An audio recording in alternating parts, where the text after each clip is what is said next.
Networking. Who needs to do it? What are the ins and outs?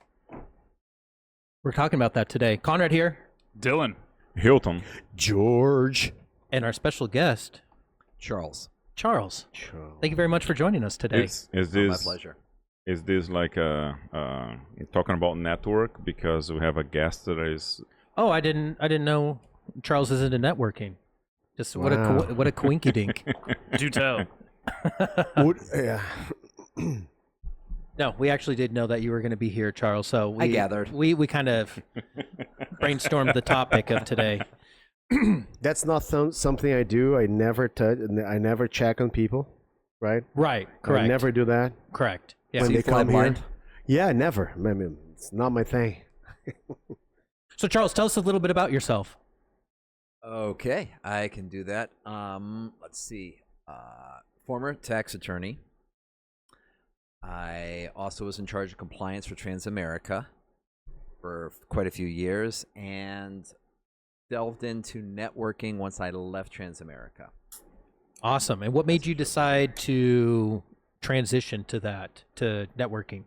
Well, I was doing a lot of networking at Transamerica, but it was mainly through conferences, conventions, the corporate outing. When you leave corporate America, you just can't hang out at a resort bar and figure out who you're going to network with. It's a little creepy.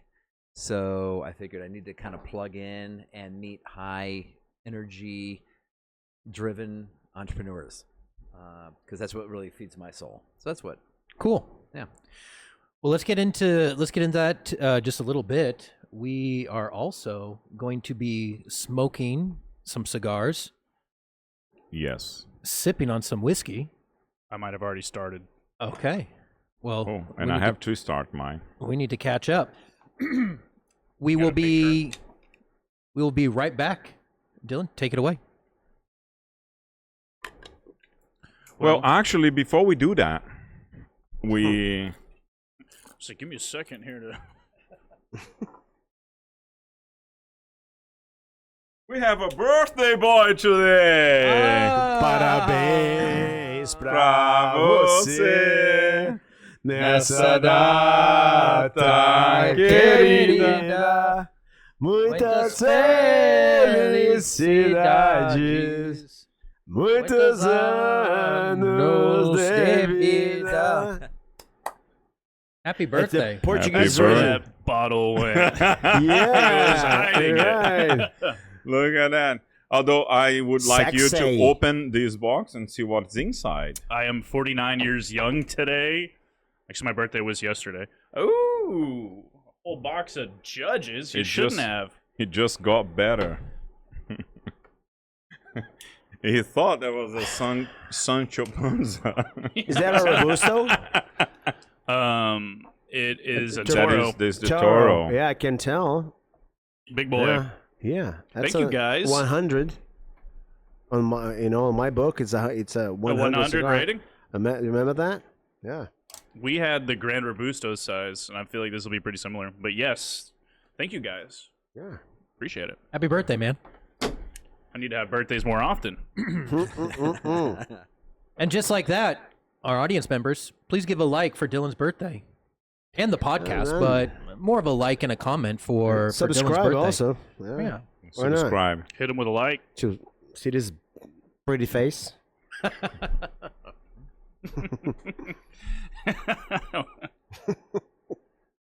Well, I guess we should get into the review. Let's do it. Let's do a review. Well, welcome back. So, Charles, talk to us a little bit about networking in general. What is the very first thing that one should look for to join a networking group? Great question. I would say, and it's tough to do it blind. I mean, you've got to get in there and meet different people and determine if the fit's good for you. It's not going to be a perfect fit for everybody. You've got to find like-minded individuals, like you all right here, right? If I didn't like cigars, this may not be the place for me. But if I do enjoy a good cigar, I enjoy a good whiskey, I could feel very comfortable in a situation like this. Can You've I gotta just have that. ask you to get the microphone a little sure. closer? Yeah. Yeah, there we go. Is that Yeah. better? Yeah. All right. And again, it's got to be a good fit because to do it properly, it has to be relational, not transactional. So, yeah, you are the owner of the franchise part in the Central Texas correct. of Network in Action (NIA). Yes. And one of the things that I like in NIA is the discussion part of it. Oh, good. I am glad you do. Because there is so many different types of networking groups that you go in, and then they do like introduction of the person. Some are like more open network, and some are more business relational thing. And one of the things that you do is to try and create that relationship between the members, so that naturally referrals would happen. But you are there not only for that, because you are there also to grow your company, to grow you as a person, and therefore grow the company, because you do put discussions in there on the table for us to discuss that sometimes it's just about the people, and sometimes about in your company what would you do. That's a great plug. I think we're done right there. That's no, great. but I was Put a bow on it. I was gonna follow up with that question, unless Conrad wants to ask. Yeah, well, and I think I was piggybacking off of what you were going to say, and correct me if I'm wrong, but is this a key strategy that you absolutely. see the benefits of joining your networking group company? Yeah, I mean, the fit isn't for everybody. I like to put that out there first and foremost. It's not for everybody, and that's fine. I mean, we're all big boys and girls, put our pants on the same way. It's okay. Some people need to learn how to network, and this would not be a place for them. This is for somebody who's looking for networking 201 versus 101. Okay. And I've been parts of networking organizations where it's the same exact format, the same spiel, everything's the same each and every week or each and every month, and it becomes very monotone. And you don't really get a chance, like you said, to interact with the other members or visitors and guests that are there. So it's a little bit more like going to a to your class back when you were in college or high school, but probably more at college, and you've got the lecture up there, and it's early in the morning, and you were out really late that night before. What happens? You pay attention for a bit, and the next thing you know, you start getting those head nods. To me, I get bored to death just listening to one person talk consistently. I'd much rather have them kind of set an agenda and say, okay, we're going to mastermind, we're going to brainstorm a topic, let's go. And it's usually going to be a topic that I get feedback from previous members or of other groups. They're saying, hey, we're struggling in this area, or here's something I'd really like to discuss. Great, let's mastermind that out. And now you've got an opportunity to talk to each other like you guys are doing right here. And it's very interactive. And the best thing that comes out of that is you start developing a relationship with those people. And that's really what drives your business is relationships. Transaction, I give you a referral, you're happy, but then we're done.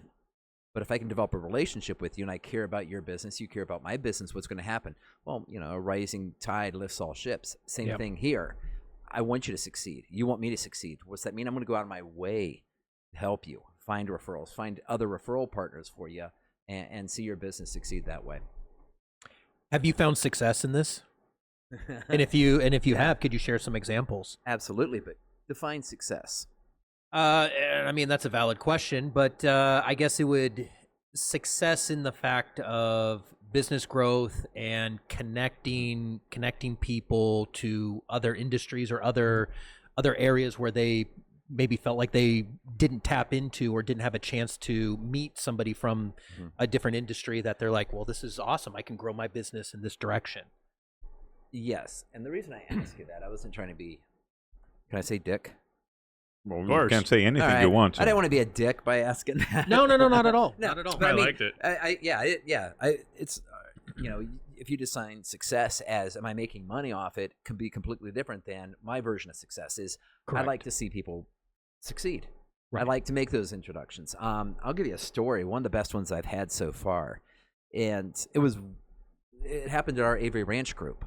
Yeah. Jose, Okay. he's a mover. And when he first started, it was just him, one other guy, and they rented a truck. And I gave him a chance because he was a great guy. And I actually had him move myself and then move my daughter as well. They did a phenomenal job. That's plug for Jose. Longhorn Movers. Maybe you can get him as an advertiser in there too. There you go, shout out. Yeah. But last year in January, we did what you typically do, goal setting, right? And we had some nuance to it. And it was more along the lines of, reverse engineering it. Where do you want to be? How do you get there? And let's figure that out. So we did a whole exercise just on that. And this year he came in and he said, hey, I just want to give a shout out. I'm like, okay, I figured it was going to be somebody. He said it was to Network in Action because of his goal setting last year. And he put it on his board and he tracked the metrics on it each and every month. And this year he has 4 trucks. He's got 12 people. And so phenomenal growth if you look at it that way. And now he's not doing the moves. He's not doing anything except for the administrative side. And the growth there is phenomenal. And to me, that's a great success story. It is, yeah. Agreed. Mm-hmm. Yeah. Yeah, what I was gonna ask is have you changed a little bit how you run your groups, or if you go NIA in Florida, for example, it's the same way? You guys are really bringing the questions. You did your homework, didn't you? Sorry. There are some, there's a template to NIA that corporate requires. When I bought Austin, and when I went into it, I didn't want to just have a couple groups. I said, I want Austin. And I get the right of first refusal on there because part of it is selfish. I don't want other people playing in my backyard. But also I want to bring some different elements to it as well. So we bring a lot more to it than just what is required. If you go to other NIA groups, you're going to see some similarities, but you're going to see some things that we do different, above and beyond, trying to bring more value to our members. One of them is our social media day. We are the only ones out there that do our social media day. We shoot social media videos for our members. We fully edit them. We've got a social media director, Michael Beltran. There's another shout out, right? Shout out to Michael. Yeah. Yeah, I like Michael. Yeah, he does phenomenal work. We have it He's a good fully guy. edited, and they're TV quality grade commercials that you can put on your social media platforms. And I'm a big advocate of it. It's part of membership. There's no additional cost to that. So you need to build your portfolio of social media content because 1 or 2 isn't enough. You need you need to be able to go back and consistently add to that as well because things change. We also do connection requests. Now, if you go to other groups around the country or around the world, I could even say they are now doing that as well. We kind of created that connection request at the end where we'll connect you to somebody else who you want to meet with, and we'll send out the connection information. They didn't do that previously, but now other groups are doing it. So I like that. I like that other groups are kind of trying to bring additional value to members because that's what it's all about. Anyone can throw out a networking group out there. I mean, there's a ton to choose from. There's more and more coming into play each and every day.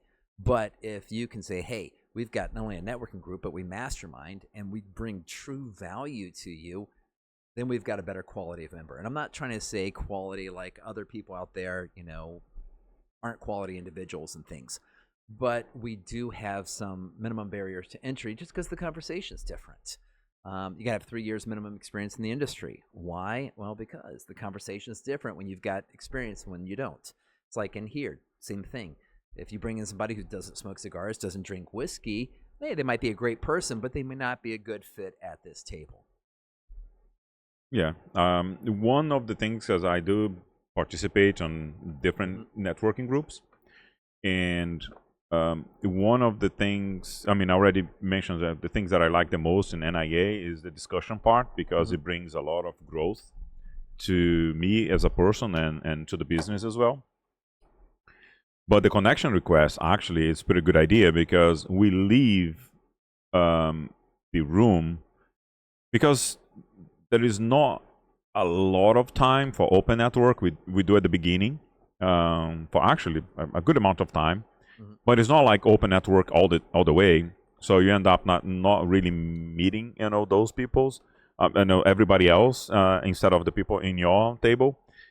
And when you hear somebody just like introducing themselves and saying what they do, like on a quick 10 seconds thing, you go like, hey, I never had a one-to-one with that person that is sitting on the other side of the day, but I would like to. But right now I'm running out of time. I gotta run or something like that.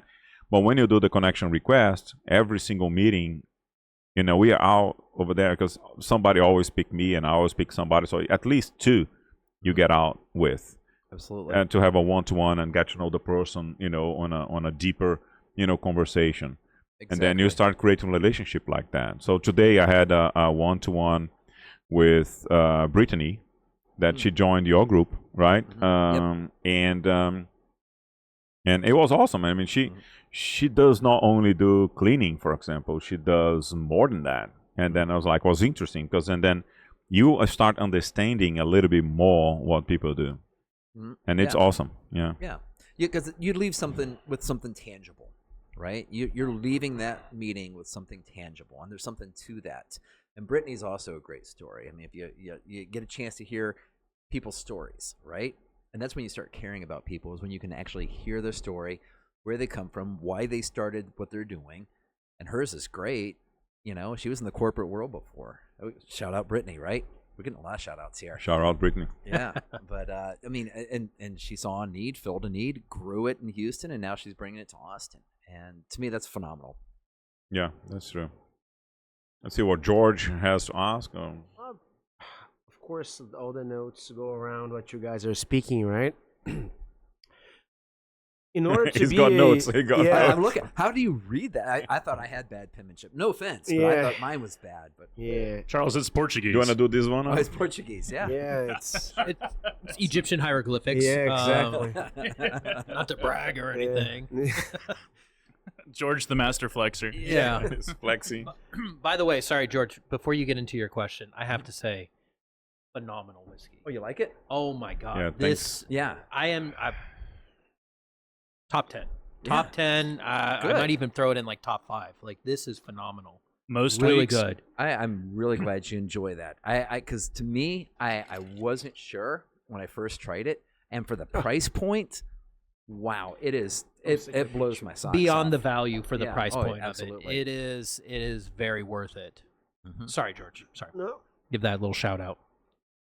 Speaking about worth it, right? There are a lot of service marketplaces offering services. Like the concept of marketplaces for products and for services, right? Mhm. How do you generate more value, more details, more cases, or I would say, point out how do you generate more value to the members? Like how do you educate them? Because sometimes you have the tool. You have all the tools and you don't know how to use it. How do you make sure that everyone that is in there is getting the most out of what you call value? I would like you to kind of define what value is here. Great question, George. I'm glad you're playing now. I would say we have a complete onboarding. We've got technology, an app. Everyone has an app, right? But we show you how to use that app. We show you about the referrals. We'll shoot a video introduction. So if I'm passing, let's say I'm passing you a referral and you need flooring, and I say, hey, I got a guy. And so I shoot that information over to you. You have an email with a link to his profile explaining all about him, and you have an introduction to him where he's got a video about 30 seconds long explaining why he does what he does and why he's passionate about it. I mean, it pretty much pre-sells everything right there. But if you have the tools and you don't know how to use them, it does you no good. And that's why we do that whole complete onboarding right there. We'll walk you through that process. Are you going to be an expert at the beginning? No.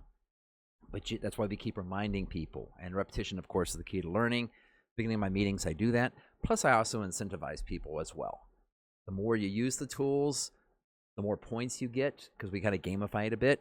And at all of my meetings, what do? You give booze away. I give away alcohol because I know my members are alcoholics like us. So we give away what's important to them. And I know who wins beforehand because I can look at the points. So, example, Mana McKitterick. I know she likes sparkling rosé, so I'll get her a nice $40, $50 bottle of sparkling rosé. I know other individuals like whiskey, so I get them a bottle of good whiskey there. It's interesting me to know about this point system because I feel like that is how a lot of big companies incentivize users to continue to use a certain product. Nike Fitness app is all about points, and you can battle points. Hey, I went to the gym and ran 5 miles. What did you do? Oh, I play basketball. And it brings people together, and it also has a little competition aspect of it. I like that. I think that's really interesting. Good. Was that kind of like your? I mean, yeah. But was that kind of like your? That your was by thought design. process? Yeah, but no, like was that your thought process behind that whole system? Was incentivize and camaraderie people, bring them together, not like in a friendly competition way, or what was your thought process on that? I would definitely say friendly competition. You grow up playing sports, right? Right. And there's always competition there. But, again, this is, like you just mentioned, friendly competition. And people like to be rewarded for effort. They do. Absolutely. And so, again, it's just an acknowledgement, a public acknowledgement of, hey, you're doing what you need to do. And what happens? There are people out there who come up and go, hey, I want to win. How do I win? And that's a great question. So, again, it does what it needs to do to serve that purpose. And that's something else we do different than other groups out there as well. Yeah, one thing, I'm really high score on the points. I'm gonna try this because I go to a lot of meetings. Going to the meeting doesn't really get you a lot of points, but doing one-to-ones gets you much more points. And doing mini meetings, like with 3 or more individuals, actually gets you a lot of points. Yeah, 30. Yeah. Do you know what gives you the most points, though? Bringing a visitor. Bringing a visitor and Doing a referral. And yes, but there's one more. There's 3 that give you 50, and this one also gives you 50 points. Is it the one? Leaving a review. Leaving a review. Yes, leaving a review to a member. Yes. I mean, because think about your business. If you got a 5-star review online, did you like that? That face you made, I wasn't sure if everyone picked that up or not. Yeah, it's just like one after another. It's like, God dang it. This is also pretty good. Yeah, I actually, really good. the less expensive one, I think I like a little bit better than the 106. The second one? Yeah. Yeah, me too. Yeah, I could see Conrad liking that more because this is the barrel strength, right? So you probably would prefer the one that's like a little more mellowed out. Maybe not as casky. No, both of them are phenomenal. Yeah, good. Most of the time, Damn he just it. drinks water. So if he's saying that, if he's going for his second glass, he likes it. That's a big glass too, so I'm hoping he likes that there. But yeah, online reviews. I think we all learned in the pandemic how important that is to drive eyes to your business. And there's times I've not moved forward with a product or a service because I'm like everyone else. On Amazon, my wife is the. I hope she doesn't hear this one. Careful. She's yeah, I know, right? Gotta back. Let me backtrack on that one. Shout out to a wife. The queen. DJ Khaled, like another one. Yeah, Man, you're doing fine for now. Are you sure? Yeah. Our recycle bin, and she'll admit this, our recycle bin is full of broken down Amazon boxes. And I think maybe twice a year a box belongs to me. I hear you. That's it. I hear you. And I That's think pretty we good can all- numbers. Yeah, and what I will Accurate. say is a lot of times I won't buy it because I go down that rabbit hole if I start reading the reviews. Yep. And I mean, it's all over the place. People love it. People hate it. It's everywhere. Yeah. But if they've got like a 4.5 or higher review, I typically don't even need to read the reviews. I'll move forward with it. It's usually when it's below 4.5, I start questioning it. The doubts creep in my head, and I will convince myself not to go forward. Yeah. That is why online reviews are important, and that's what we do for our members too. Is we'll create an online tool for you that you just send a little link, and we make it really user friendly. And I don't want it to be all about this part of it, but this I think is kind of important. It's got to be user friendly. If I pass you, and I've had this happen before, with the best of intentions, I want to leave a great review. But I'm 3 or 4 or 5 steps into it, and all of a sudden I'm like, man, this is taking a long time. I'm sure someone else will do it. Here it's 2 steps. You click it. How many stars do you want to leave? 1, 2, 3, 4, 5. 5. You want to add anything? Comments? Sure. They were great. I will say, Hilton was phenomenal. His measurements were spot on, and he finished the job, and it looks amazing. Done. Posts. That easy. And now if you've got a 5-star review, it goes right to the top. And of course, I think we all know, and if you don't, here's some information for you. If you use Google reviews, it helps with your SEO. Yep. But you have to have a constant influx of new reviews. Anything 3 months or older, people tend to discount. And so that's why you want to consistently get and new the reviews. algorithm also discounts. Absolutely. So what you want to do then is make sure you're constantly getting new reviews. So we encourage that. Now, of course, I always put in there, make it authentic. Don't leave a review for somebody if you don't know anything about them, you don't use their service. It's not authentic. I want it to be truly authentic, but encourage people to do so. And a lot of times they'll forget about it. Can I share a story? Yeah, go ahead. Yes, of course. Good. Please do. Keep We like stories. We like stories. I've got a phenomenal story about this one here. We had a real estate agent who was top 5% at Keller Williams, but she had no Google reviews, no reviews at all online, and didn't know she needed it. And this is back a couple years ago when the Austin market was super hot. Was it? Has he ever been? Yeah, I mean, the back, memory, man. back when interest rates were like negative numbers and all. Yeah.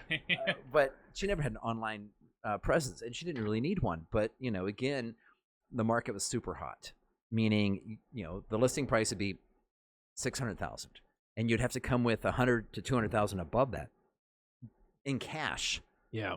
Just to be in the ballpark and in the running. And so, people who had listings, I mean, that was a golden ticket. Everyone had buyers, but you needed the listings. And so we set her up on a Google review, and I said, what I want you to do is send this little bit.ly link out to your 10, 15 best clients and just ask them for a review. So she did it. Less than a month later, she got a phone call from this lady saying, hey, I want to use you as my real estate agent. And she was really good, of course. She's like, well, who referred you? Because I want to make sure I thank them. She goes, oh, no one. And she goes, well, how'd you find me? Well, I had a online review like there, and I saw you were the only one with all 5-star reviews in my area, so I want you. And she forgot that she'd even done it. So she got a $600,000 listing, sold the home for $750,000 a week later. Jeez. All because of online reviews. It's just important, so we just incentivize that. I like that. Shout out to Becky as well, because and that's the other thing that NIA provided us with. Shout out to Becky and Dashboard Local. I'm going to rename this episode the episode of shout-outs. Shout out. Yeah, right? A lot of shout-outs. And like yesterday, Dylan sent me a snapshot of a recent review we got from a customer that we met through a different networking group, but we are using Becky's system, which, Becky, we met at NIA the first time. And now everything that we have and do is, automatic. It goes like, sends in emails. But for example, that is for customers once they close, when we close the deal, like let's say we went and did the install and then they paid the final invoice, and then that triggers to send email out to say, hey, leave us a review because that's important for us. And we went on how long we've been using the system, Dylan? Really and truly probably since like January. Maybe we got like mid-December, but really using the capabilities of it January. So been a couple months. It's a couple of months. And then we went from 17 reviews to over 30 now. Yeah, we're over 30 now. Yeah. That's awesome. That's so great. And then that's just customers. So it's not even like referral partners that, for example, then actually I have to log in and start using because I never used that review mechanism on NIA. I've done everything else. But, let's say if I have a great one-to-one with someone, or I've done a lot of, helping with other things, and then people are like, hey man, I would like to write, to give you a review, and it's like, okay, I'll send you a link, but I actually could just use the tool and then send it to them. Yeah, because sometimes the relationship, and even though you haven't sold to the person, but just the relationship also tells a lot. Some like Jeff and I, Jeff I met also through NIA. Jeff Vaughn. Shout out Jeff. There we go. Yeah, like yesterday he called me, Hilton. He sent me some pictures and he's very professional. It's unbelievable. This is incredible. Yeah. And then he was like, he called me, Hilton, look at these pictures. And then I was looking, and I was with him on the phone. It's like, I just need this and that. I need to put this number together so quick to be able to bid on this project and whatnot. It's like, okay. And then I sat down, talked to Dylan a little bit, and then we came up with a number. We sent it to Jeff so he can do it quick, so he doesn't lose the opportunity to do a full renovation on a property. So that tells a lot about the power of the connections that we end up making and the professionalism, with people. So, yeah. Yeah, and Jeff speaks very highly of you too. So just for reasons like that. Yeah. More questions, Dylan? You have any? How are you liking your cigar? I've got another question. Okay. He was puffing on the cigar when I asked him Do to you ask me a need question. a lighter? I do. To light. I've been talking so Caught much. me with I my know, pants I down, know. man. So push that back and it'll turn on the torch. Sorry. Yeah, pull it back and there you go. So Reminds me of my college days. Or you can use this one. This one That's has okay. This is fun. 3 flames. This one has 4 flames. Yeah. This George flexing. Go out to the warehouse. We'll get the blowtorch out. I'm not lying, actually. It does have 4. But how's the fuel efficiency? We are measuring quantity here, not quality, right? Let's talk about it. It's the Hummer of lighters. Yeah. No, my question was in regards to, and I don't know how long you've owned NIA or been operating. You stole my Is that a question? Is that a question? Yeah, Okay. yes. Okay, I can do that. We opened up Central Texas NIA October of 2019. Launched our first group. Second group was the day before, which is now the Avery Ranch group. Okay. The day before the world stopped. And that was going to be my question: is how did the pandemic really affect you during that time, and then how has it progressed to now? That was, I'm sure, as you can imagine, very difficult for everybody. Everyone, yes. It wasn't just me. But, it was a very difficult time. I will say I was extremely concerned because to me, networking was very similar to like we're doing here. We're belly to belly. We're all in person. We had the capability, and we were actually set up for it by corporate. I will give corporate a nod. Not quite a shout out. No, I'll give them a nod. A thumbs up. Yeah, thumbs up. A big thumbs up because they were ahead of everybody else in a lot of different ways. First off, they gave us some great content to bring to our members, our entrepreneur members, where they were the first in line to get the loans. If you remember the loans that came out as a business owner, they were the first in line. I guess right after the Tom Brady's, who took 6, 7, 8 million. But that's still mad about Tom Brady until he went to the Buccaneers. Then I liked him again. But anyway, It's a First year. love-hate relationship right there with Tom Brady. it is because I'm an Ohio State guy. Oh, okay. Yeah, but I also lived in Tampa, and I'm a Buccaneers fan. So I'm a Bears fan first, but we're the Bears, and we suck. Yeah, We like the Bears here. I love the Bears, but they break my heart each and every year. Last year, I really had a lot of high hope, but it was like, Think about all the potential you have. yeah, potential. Every year You we have talk so much potential. potential in the draft. I hear that every year. So, they were ahead on that, but they were also ahead on Zoom capabilities. We had everything set up on Zoom. We had a URL that pointed to a Zoom with links on it. And we transitioned very quickly. Matter of fact, we were so far ahead that we picked up a lot of other networking groups that kind of fell off. Their members migrated over, and we actually opened up and launched another group during that period of time. So we actually had phenomenal success through the pandemic. The difficulty was when we came out of the pandemic. You have people who are used to Zoom, and then you have people who want to get back face-to-face. So we did a couple hybrid meetings, and those were the worst. Because you can imagine, I'm talking to people like I talk to you. Like I'm making eye contact looking here. I keep forgetting there's a camera up there, and I got to talk to those people, and they feel left out. And so that was more difficult coming out of that time period than it was going into it. But I was extremely concerned. And I know a lot of our members, if it wasn't for those loans that they got, they would not have been in business. Interesting. How was the pandemic for you? Well, I work for corporate America, and it's something that we're going to be talking about in my news segment. I work for a consulting company called Accenture, Okay. and it was a big paradigm shift as far as work relationships, because networking is one of the things that when I joined that was heavily taught. Obviously, technical skills were kind of brushed over, but it was people skills and networking. Yeah. Because consulting is the way that the company works is that you work under Accenture, but you have different contracts. So they have different contracts with different companies doing different various things.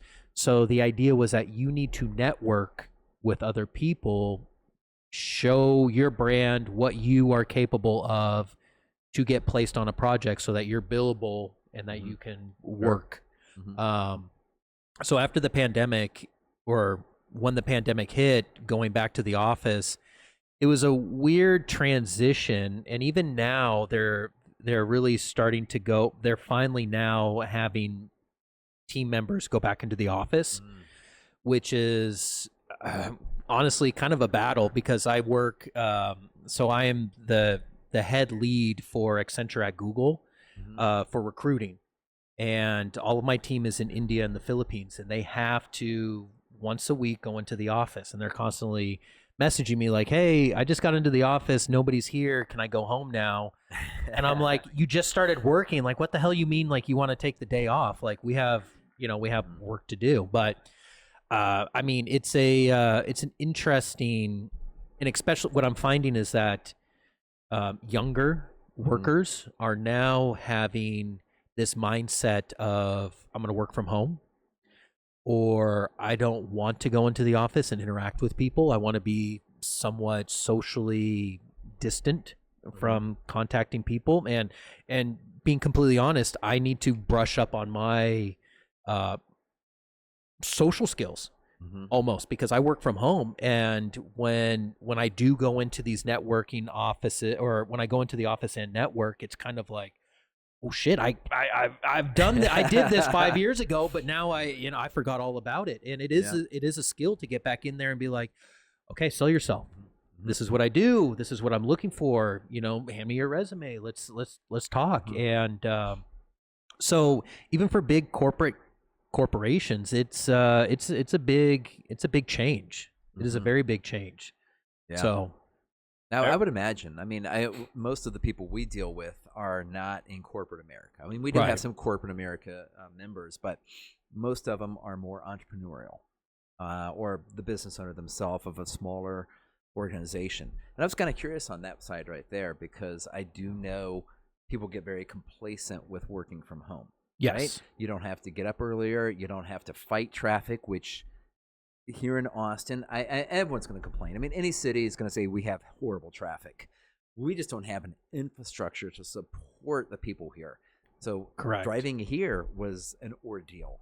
But, again, if you can avoid that work from home, okay, great. But then you do lose that person-to-person contact, that socialization that you're used to. I mean, my dog finds me interesting, I'm sure. But do other people, So it's one of those things. And that's why I think networking, I've got an end game to asking you that, is networking, getting in front of other people that you don't normally work with. I think it helps with that socialization as well. And I just watched a video, and I don't mean to be talking too much. I hope you guys don't mind, but there's a couple of videos about... You are the host. I understand that, but... Okay. But you guys can jump in too, Jesus. But no, it's... I forget who said it, but they were talking about how being complacent and comfortable, you don't break out of that shell. And when you do break out of that shell, there's there's going to be growth out of it. And I feel like that is one of the downsides of having Zoom meetings, of having these hybrid schedules, is that you're not growing. It's different when I type you a message and say like, yeah, sure, I'll do this. But then when I meet you and I'm going like, hey, I can do this, but you realize like I got 5 other things, and that other person like, oh, okay, I can handle it. Whatever the situation is, it's different to have that human to human interaction, body language, tone of voice, just interacting individually with a person. It's completely different than just, yep, do it.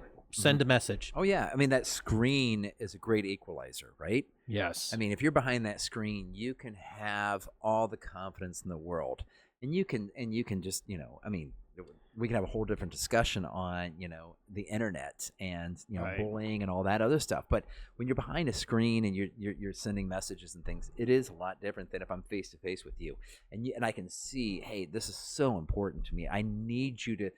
Can you help me with this? Right. I can read that in your body language, and that's something you can't do when you're working remotely. Is read body language, read the context, hear the intent in their voice, whereas you can in person. And if you're someone I care about, I'll be like, hell yeah, let's roll our sleeves up. I'll stay late. Let's go. Exactly. But if you shoot me a message, hey, can you do this? But doesn't come across the shit. same way. Yeah. Then you're like, hey, sure, but it's not as pressing to me. Right. And it's really tough to develop a strong friendship remotely. It really is. It is. I mean, Yeah, there are one- people out there who have long distance relationships, but again, it's few and far between. You usually need that intimacy that can only be created by physical contact and by being face to face with people. Yeah, and then one of the things that also the virtual world brought in was the comfort of you didn't even need to dress nicely. So you wouldn't, for a little while, you felt like, oh, that's good. I can just like wake up and then start working. So let's say I start work at 8, I wake up at 7:58. You know what I mean? Just so that I can use the bath. Yeah, I can. Right in. Yeah, I can use the bathroom and then I And can. you have your Zoom attire on, right? Where you're dressed from here, but down here, I mean, Yeah, but you some could be wearing people anything. starts with the camera off still, for a couple of hours, and then they go and then they put the upper body, dress code. Mhm. And when you are in person, it just brings more reality to things. Like, hey, this is me. This is how I behave myself. This is how I would like to present myself, and these kind of things. Mhm. For us, answering your question on how business was. I mean, construction kind of took over, right? Everybody's sitting at home, looking at their floors and their walls, and saying, I need to change these. I had my floors done when the pandemic hit. Guess who did them? That's Yeah, awesome. Exactly. So basically, we did all right. I mean, it was really difficult to get people to select floors because nobody wanted to go in. So you'd have to bring samples to the house and then bring it again, bring it again, bring it again, bring it And again. supply bring it chain again. issues.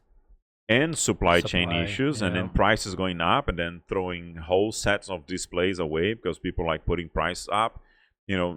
Manufacturers putting price up, just like being very dishonest. It's like we knew how much a container would cost, and it was costing because it did increase prices, but it wouldn't reflect $2 a square foot on the floor. Yeah. And then I was like, I can't do this with this company. I stopped selling so many different brands just because of that. And I don't accept that. But we did all right. We got through it fine. Basically, it was okay. It was okay. That's good. I see George has taken quite a few notes. So I'm not sure if he's got something or if he's just bored and he's writing Not things really. down. I'm always paying attention. Yeah. Always, I'm speculating. One thing you mentioned in the very beginning of your, when you start talking about how, I felt like you guys were plugging in the beginning. I should probably try it. The first call, the whiskey. Oh, this one? yeah, this one, yeah. This was a of recommendation course. from we ran into a friend today. We were going to buy some whiskey for our event on Friday, and we just happened to run into our buddy Paul Briggs. And we were Shout out to Paul. it's another shout out, Paul. Yes. Live Oak Studios. But just randomly ran into him, and I didn't know if they were a sponsor, so I figured I should he try just it. recommended it. I've tried First Call. I like it, but I never tried the Double Oak. So you said maybe Double Oak wasn't your preference. No, so not typically. It's a you'll little. have to see. It gets a little oily for me with the double oak, but that's just me. But I think George had something, right? Yeah, Check it out. But thank you for this. Yeah, Absolutely. I was just saying that different folks for different strokes for different folks. You know, in the beginning you said if someone comes here doesn't drink, like I don't drink, but you know, I'm not your average, definitely. But I totally understand that. And then for the COVID period, it really depends on the nature of your job. It really depends for people with mental issues, mental disorders.